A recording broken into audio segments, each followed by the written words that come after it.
es el mensaje. Entonces yo, para mí, un estudio formal de suelo y demás cosas, tendría que darnos esa información. O sea, yo no puedo entender que si hiciera un diseño en una zona donde hay un potencial de deslizamiento, si ha de hacer un estudio. Es que estamos cayendo en el problema de que pues no sabemos qué hay, y ya una vez que está construido, pues ya tratamos de ver cómo resolverlo. Yo creo que todo se puede hacer. Voy a hacer varios ejemplos. O creemos saber lo que hay. Pero la única forma de saberlo es a través de un estudio geotécnico. Con certeza. Aún con estudios geotécnicos. Simplemente, nada más te puedo mencionar las fallas, que son 10 kilómetros llegando a Ensenada. Sí, es correcto. Es correcto. Pero entonces, fíjense ya que... con previos estudios y años de pero investigación. yo creo, personalmente, que allí está entonces la obligación de las autoridades de definir correctamente cuáles son las zonas de alto peligro y evitar por todos los medios construir esas zonas. Ese es el problema. Por eso decía que hay muchos errores y hay muchos actores que intervienen. Y yo te voy a poner un ejemplo de por qué creo que todos formamos parte del problema, ¿no? Porque si yo quiero construir en un lugar que tiene una vista preciosa, pero sé que no se debe construir y lo logro, yo soy parte del problema, ¿no? Y parte de los responsables. Y hay una autoridad que me dio permiso a hacerlo, pues ahí está. Pero hay un ingeniero que también lo hizo y sabiendo que había un problema, lo hizo. También responsable. O sea, hay muchas, pero entonces al final termina no habiendo ningún culpable. O sea, tú eres responsable y también ningún culpable.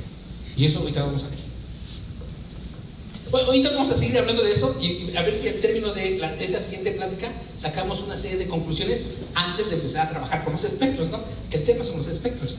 Pero creo que es importante. Cuando se empieza a entrar en ese detalle, se van a dar cuenta que al final, no sé si todo lo que estamos haciendo, lo estamos haciendo bien. Sinceramente, creo que a veces creo que lo estamos haciendo ya mal. Todo lo estamos haciendo mal. Entonces, eso también ya ustedes lo han visto, son los estados donde hay reglamentos de construcción y no necesariamente contienen criterios de diseño sísmico. Por eso decía que fíjense que lo curioso de todo esto es que en los pocos estados y municipios que hay reglamentos de construcción y que tienen criterios de diseño sísmico son copia fiel de la Ciudad de México o del capítulo de diseño por sismo.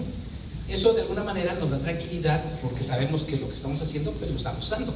Pero sinceramente yo no entiendo cómo no es posible que haya habido una autoridad que diga ¿para qué le estamos buscando tantos reglamentos municipales si ya tenemos documentos que pueden ser usados a nivel país, ¿no? Bueno, entonces esto ya también se los comenté alguna vez, pues pareciera que existe un verdadero incremento y pareciera que se está incrementando la sismicidad en el país, pero en realidad, fíjense, en esta década 70s, 80s, pues hay muchos más sismos, pero no es más que inicia la era de la instrumentación.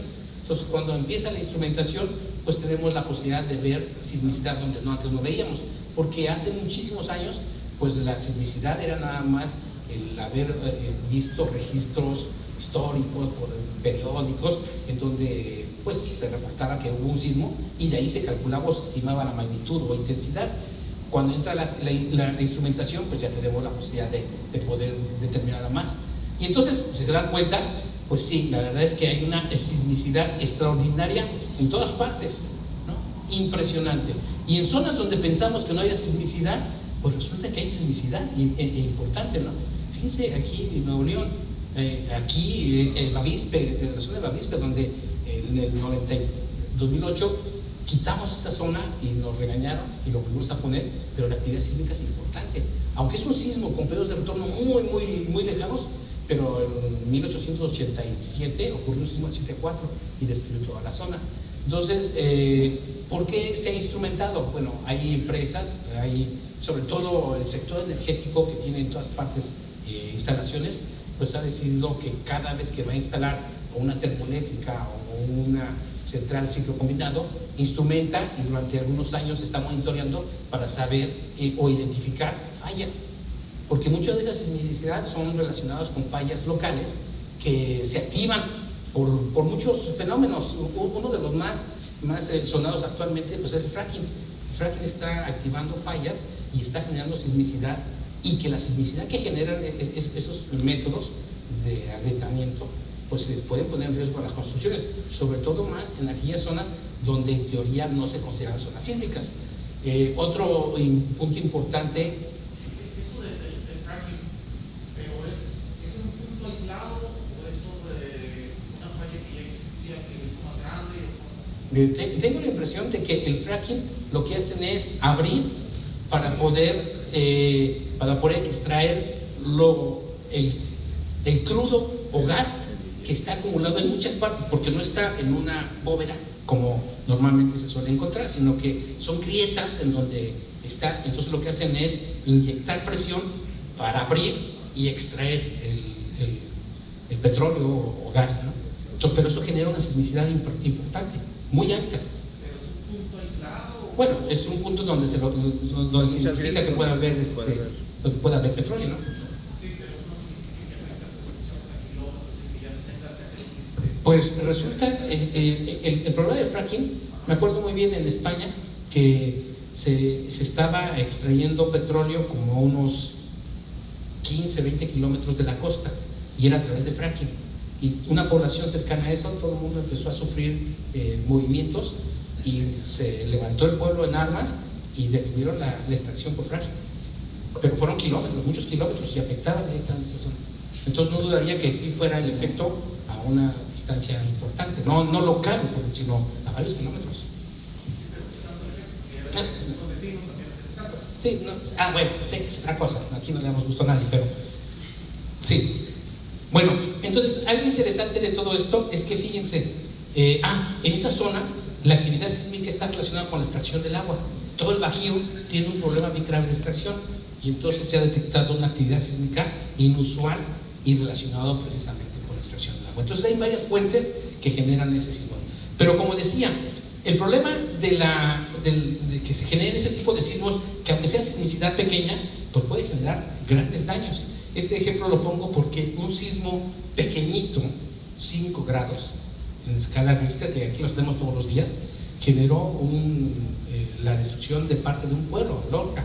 Y fue sorprendente porque, pues con un sismo de 5.1, muy superficial, sí, superficial precisamente pensando en que es una falla local, provocó, fíjense, el colapso de muchos edificios.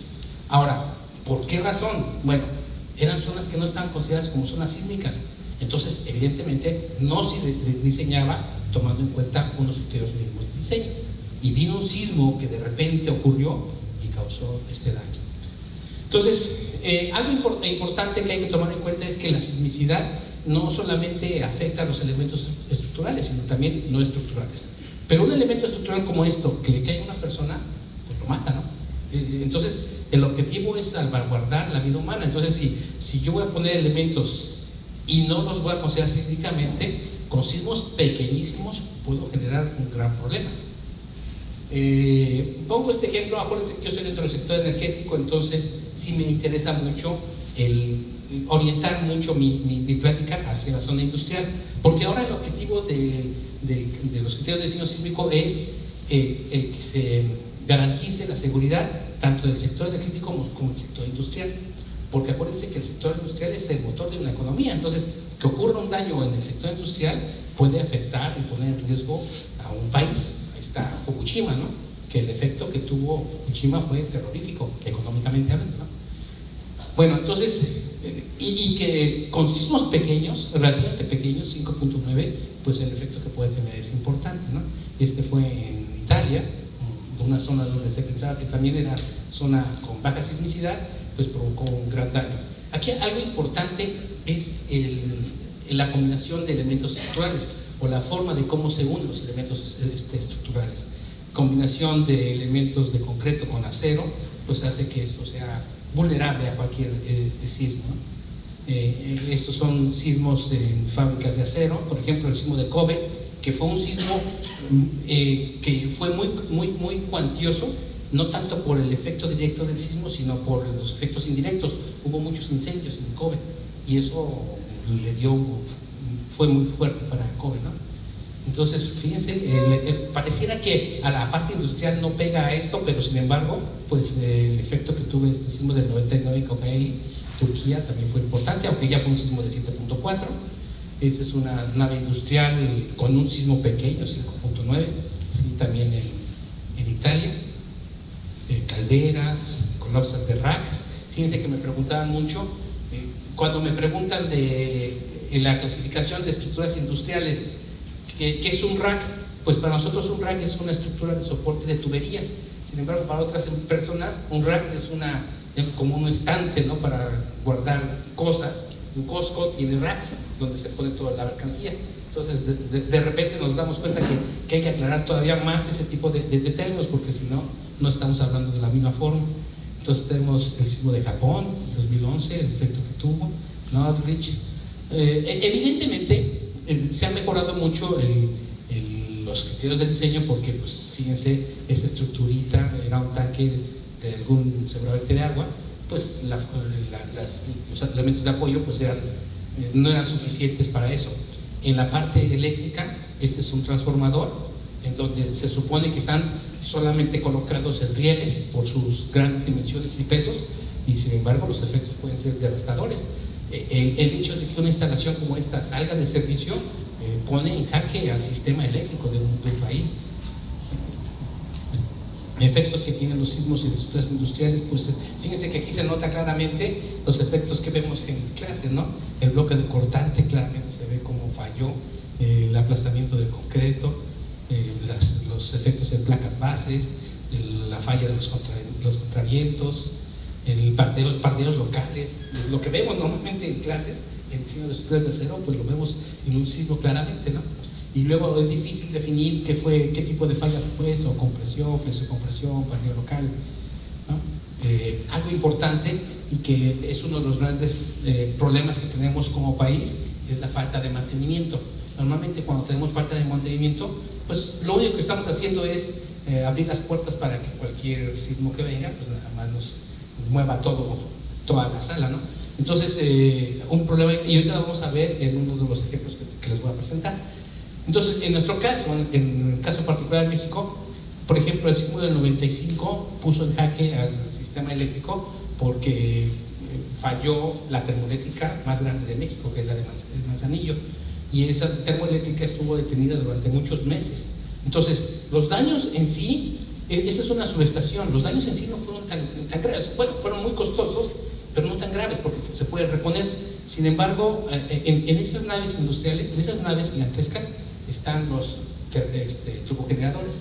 Entonces los turbogeneradores, los soportes de los turbogeneradores tuvieron fallas en el suelo por efectos de licuación, y eso provocó que estuvieran muchísimos meses detenidos, y el costo por hora de tener una termoeléctrica detenida era millonario. Entonces, por eso, como les decía, nuestro objetivo está en garantizar precisamente el buen funcionamiento o la operación del sistema eléctrico, sistema energético o industrial. Pero resulta que en el 95 tuvimos un sismo muy importante, este fue de 8, y en el 2003 de 7.8, y tuvo el mismo efecto. Menor porque fue de 7.8, pero de aquí llegan otra vez nuestras dudas de por qué razón estamos repitiendo el mismo patrón, porque si ya sabíamos que iba a tener esos efectos, ¿por qué en el 2003 se provocó un sismo y tuvo el mismo problema? No aprendemos, realmente no aprendemos. Pero no, si no aprendemos, pues no sabemos emplear correctamente pues, lo que nos indican los reglamentos. En el 2010, aquí su famoso sismo de Mexicali, también al sector eléctrico le pegó fuerte, ¿sí? Entonces, vamos a hablar un poquito del sismo del 19 de septiembre, porque creo que es importante, nos da mucha información. El sismo fue de intraplaca. ¿Por qué intraplaca? Pues porque se da dentro de la corteza, ¿sí? A muchos kilómetros de las costas. Entonces, y esos sismos, aunque son poco frecuentes, son muy destructivos. Y ya han habido casos de sismo de Acambay, a principios de 1900, fue un sismo muy destructivo. El de Tehuacán, el intraplaca, también fue muy destructivo, causó muchos daños. Entonces, fíjense lo interesante de esta imagen. Creo que ustedes lo han visto en todos los periodos, en todos los documentos existe. Ocurre el sismo de 8.2, ¿sí? Ya, esta imagen ya tiene muchos años, de hecho, y fíjense, ya se preveía que había una área de ruptura lo suficientemente grande para generar un sismo importante. Y entonces ocurre el sismo del 7 o 9 de septiembre, 7 creo que fue de septiembre, ¿no? donde hubo toda esa ruptura y generó el sismo de 8.2, que tuvo efecto muy preocupante para Oaxaca. Sin embargo, pues aunque este es muy preocupante, pero ya pasó, ahora estamos con el de la brecha de Guerrero, ya está señalado y tenemos el área suficiente para generar ese sismo. Y fíjense lo preocupante, o sea, ya existen estimaciones muy realistas, Ya vieron que con esta área ruptura podría generarse un sismo de 8.2, y para esta misma área, pues las previsiones son las siguientes. Esto es información del Senapred. Se prevé que la brecha sísmica de Guerrero son las áreas de ruptura. En caso particular, la brecha de Guerrero, sísmica de Guerrero, que se da entre Acapulco y Petatlán. El último sismo importante fue en 1911. Han ocurrido 4 sismos entre el 89 y 2011, entre 7.5 y 7.7, y más o menos están a 300 kilómetros de distancia. ¿Sí? Después, se prevé que pueda haber como primer escenario